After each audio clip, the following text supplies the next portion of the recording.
ध्रुव में, इन तीन में पर्याय रूप किसको मानते हो?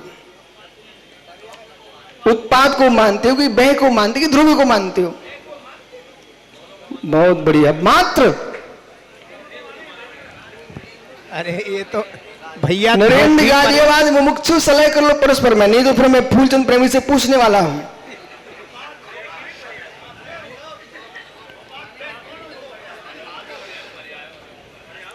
प्रेमी जी समय नहीं है मेरे पास, अब जल्दी बोल दो भैया। दिनेश भाई, अनिल भाई, विनोद भैया, हो अब तो हो सकता मेरा साथ श्रेयांश संगई दे दे, अन्यथा संभावना दिख नहीं रही है। अरे ज्ञानियों कुछ तो कहो हैं? अब मालूम श्रेयांश बड़ा इतना चतुर जीव है, इतना ज्ञानी, बोले 2 फेल हो चुके हैं तो पूरा 3 के दो ना। ज्ञानियों सत्य ये है, जो आपने उत्पाद 2 को पर्याय में देख रहे हो, ध्रुव भी पर्याय है, द्रव्य नहीं है। तो इन्होंने, ज्ञानी ने सोच लिया 2 तो बोल चुके सब, अब तीसरी कौन बचा? पंडित जी, ध्रुव भी पर्याय है। अब विषय पकड़िए कैसे, क्योंकि इस सारे लोगों को मालूम है। विनोद भैया बराबर है क्या? नहीं, आप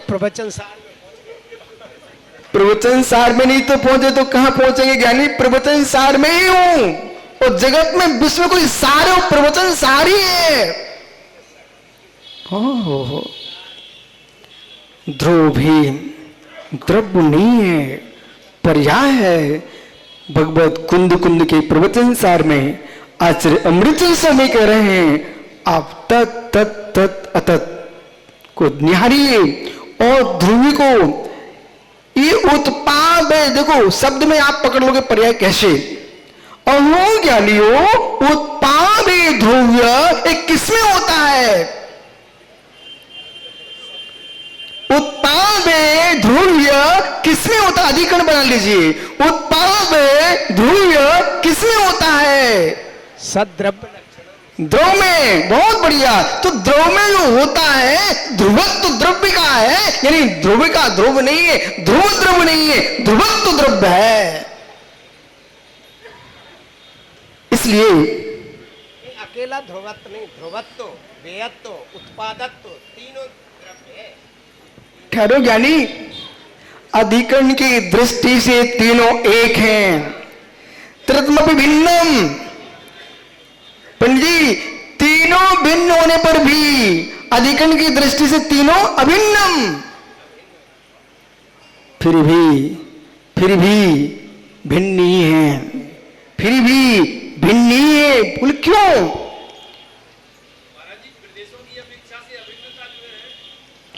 हे मित्र, बहुत अच्छा प्रश्न कर रहे हैं आप, पर आप न्याय शास्त्री हो, इसलिए ना करते तो ज्यादा अच्छा था। अभी आपने अपने व्याख्यान में यूं कहा, तुच्छा भाव निर्णय विनाश।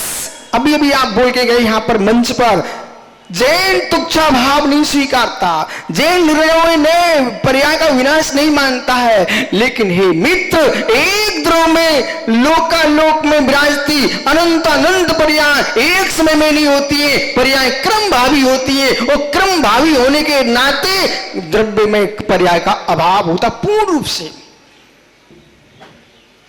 पूर्ण अभाव नहीं मानोगे तो थोड़ी थोड़ी सिद्ध पर्याय में संसार की पर्याय रहेगी।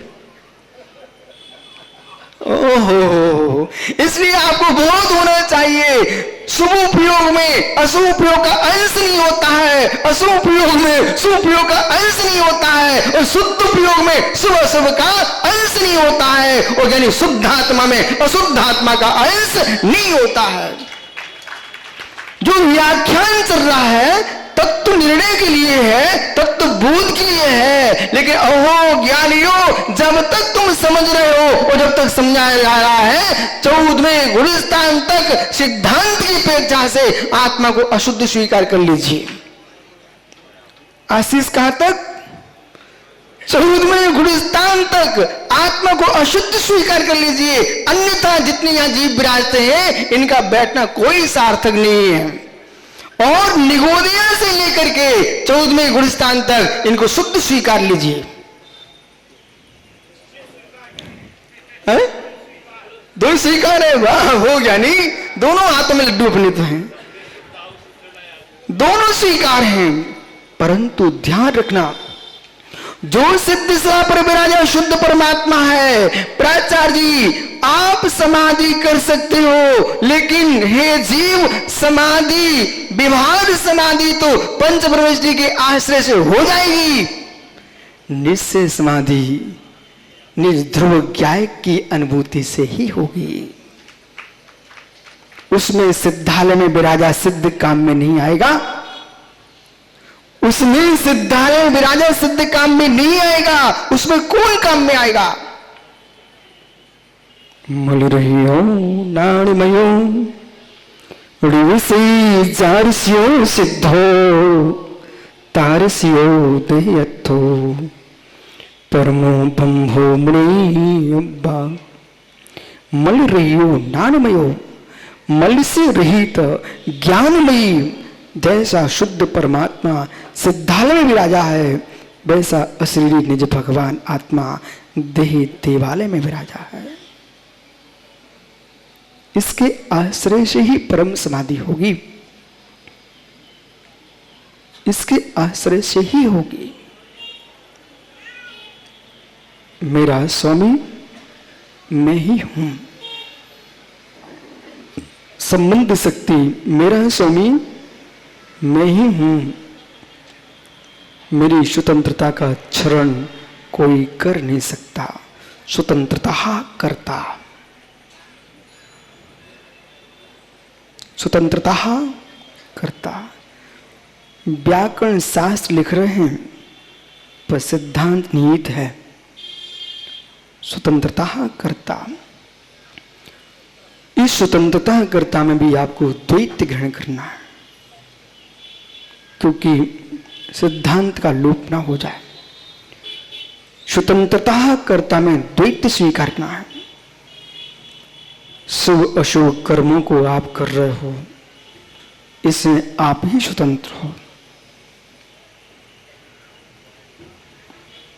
हे जीव, सिद्ध रूप परिणत होगा तो मेरा द्रव्य ही होगा, और संसार रूप परिणत होगा मेरा द्रव्य ही होगा।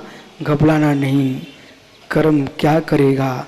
कर्म करता नहीं है मेरा, कर्म निमित्त है मेरा। नहीं स्वीकारोगे तो मुस्कुरा के स्वीकारो ना।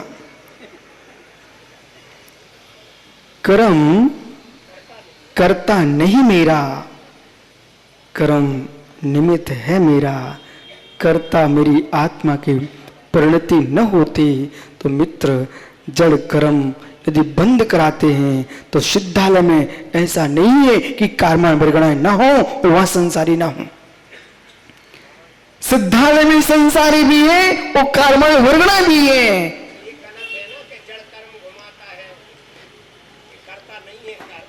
इसलिए पंडित जी आप सियासतबाजी लोग हो, वो आपसे मैं बात कर सकता हूं, राकेश से करूं ना करूं। राकेश पंडित जी ये सियासतबाजी लोग हैं। हे मित्र, इसमें सियात लगा दीजिए। पहले मैं आपकी भाषा में बोलता हूं।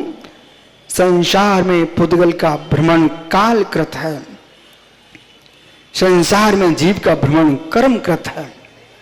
इस सामान्य व्याख्या ठीक। अब चलो अध्यात्म के पास। जिस विद्वान ने पंचास्तिकाय का अध्ययन कर लिया है वो मेरी बात को सुनकर के मध्यस्थ हो जाएगा।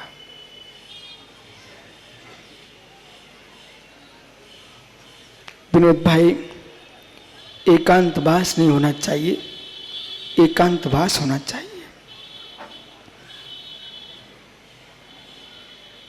एकांत में जीव भ्रष्ट हो जाता है, एकांत में जीव परमात्मा बन जाता है। जब भी विचलित हो गए तो एकांत में हो गए तो भीड़ में चले जाना। जब भी विचलित हो गए, भीड़ में हो गए, एकांत में चले जाना। एकांत में जाने के लिए अनेकांत का आश्रय लेना। श्लेष में अलंकार लगा लीजिए आप, श्लेष अलंकार लगा लो आप। एकांत में जाने के लिए अनेकांत का आश्रय लेना। एकांत धर्म है मुनियों का, इससे बड़ा धर्म कोई नहीं हो सकता। अनेकांत विनेकांता प्रमाण्य साधना। अनेकांत भी एकांत है, अनेकांत भी अनेकांत है, पर यहां एकांत व्रत रूपा कर्म व्रताचार, जो एकांत व्रत है वो मुनियों का पापाचार रहित। ज्ञानियों, पंडित जी, भिंड के निश्रावकों को पता है, एक दिन मैंने व्याख्यान यहां पर किया था। यदि श्रेयांश बढ़ोत चाहें तो आज ही प्रयोग कर सकते हैं आप, आज ही। कल के लिए समय पर्याप्त बची ना बची, आज ही कर लेना। अपने कक्ष में जितने विद्वान हो आप सबको बाहर कर देना, और उनको बाहर करोगे तो तुम्हें कष्ट होगा, उनको भी कष्ट होगा। आप ही एकांत कक्ष में चले जाना।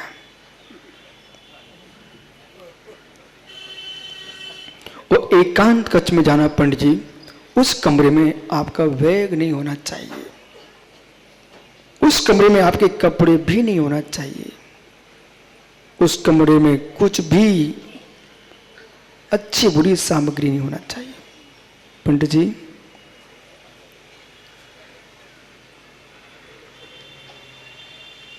आप संगीत करो अकेले, दुनिया नाच उठेगी। और जिस दिन श्रेयांश गई, आप सुंदर से सुंदर संगीतकार हो और श्रेयांश बीच में गुनगुनाने लग गए, मित्र तुम्हारा संगीत 100% बिगड़ेगा, न तुमको अच्छा लगेगा न सुनने वालों को अच्छा लगेगा। ये स्वीकार है कि आपको? यदि स्वीकार है तो जितने मनीषी विद्वान यहाँ आए हैं, 47 शक्ति पर गोष्ठी कर रहे हो, अनुभूति लेना है, तो मित्र अपने कमरे में किसी को आने मत देना। और फिर आप वह शास्त्र भी नहीं रखना, कुछ नहीं। और ऐसा समय, ऐसा सूक्ष्म में चले जाना, हे मित्र, हे मित्र, आप ही रहना, शरीर को भी मत ले जाना। आप ही रहना, शरीर को भी मत ले जाना। कारुसर पूरक जाना और कारुसर में खड़े हो जाना। कारुसर का अर्थ लोगों ने 9 बार नमोकार मंत्र समझ लिया है, जबकि ऐसा अर्थ नहीं है। कारुसर पूरक 9 बार नमोकार मंत्र पढ़ना चाहिए।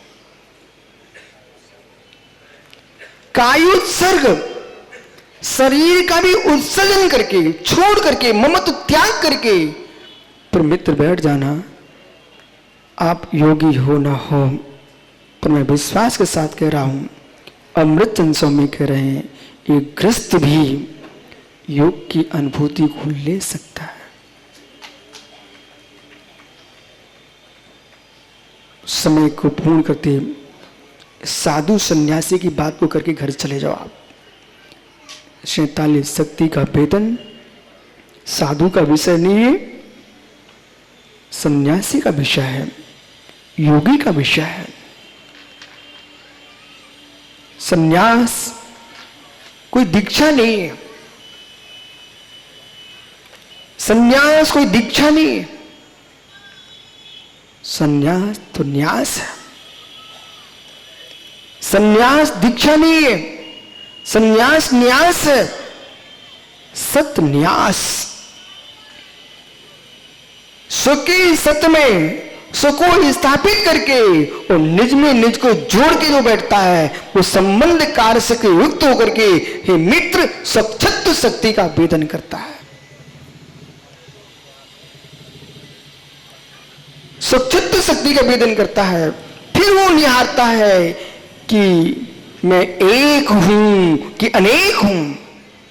फिर वो निहारता है वाराणसी अशोक भैया फिर वो देखता है मैं एक हूं कि अनेक हूं, एकत्व है कि अनेकत्व है, अनेकत्व में भी एकत्व ही है, अनेकत्व में भी एकत्व ही देखता है। पर्याय आती हैं जाती हैं पर पर्यायी वही रहता है, अनेक में भी एक है और अनेकत्व में भी एकत्व में अनेकत्व है। एक ध्रुव में उत्पाद है, एक ध्रुव में वह है, एक ही ध्रुव में ध्रुव है, ध्रुव वही है, अनेकत्व में एकत्व है।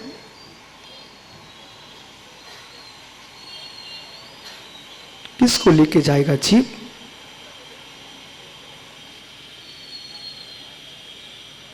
परम सत्य है पंडित जी, भारत के यति यति त्यागी त्यागी के पास आप जाते हो, मित्र कभी मेरा भी संदेश दे दिया करो। एक भोले सामान्य जीव ने यूं कहा है, जो बाहर के कार्य हैं ये तो राजनेता भी कर लेते हैं, हम जैसे पंडित भी कर लेते हैं, और सामान्य तुच्छ भेषधारी जीव भी कर लेते हैं। ये कोई महत्वपूर्ण काम नहीं है। विश्वास मानना प्राचार्य जी, मैं किसी भी साधु के बहिरंग कार्यों से किंचित मात्र भी प्रभावित नहीं हूँ, क्योंकि एक कार्य महत्वपूर्ण नहीं है। भवन तो दीमक भी बनाना जानती है, मात्र जैन साधु से मैं प्रभावित हूँ तो मात्र एक बात पर हूँ, एकत विभक्त निज भगवान आत्मा का भेद भेदक भाव इस योगी के भीतर होता है, मात्र मैं उससे प्रभावित हूँ और बाकी के जैन मुनियों से मैं किंचित भी प्रभावित नहीं हूँ। विश्वास मानने में किंचित भी प्रभावित नहीं हूँ, क्योंकि बाकी की कहा तो भेष के तो दुनिया कर सकती है, लेकिन भावों की दशा का महल बनाने के लिए कोई मुद्रा है, उसका नाम दिगंबर मुद्रा है। निज व्याप्य व्यापक भाव की, निज व्याप्य व्यापक भाव की अनुभूति का जो व्याप्त भूत वेदन करता है, उसका नाम दिगंबर योगी होता है।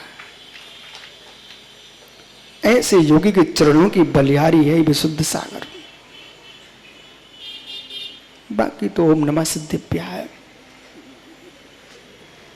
अब मेरे से कोई आकांक्षा रखे कुछ काम ले लो, तुम भूल के मत कह देना, जिसने परम सत्ता के सत्य को समझ लिया है उसको सारे काम तुच्छ दिखाई देते हैं।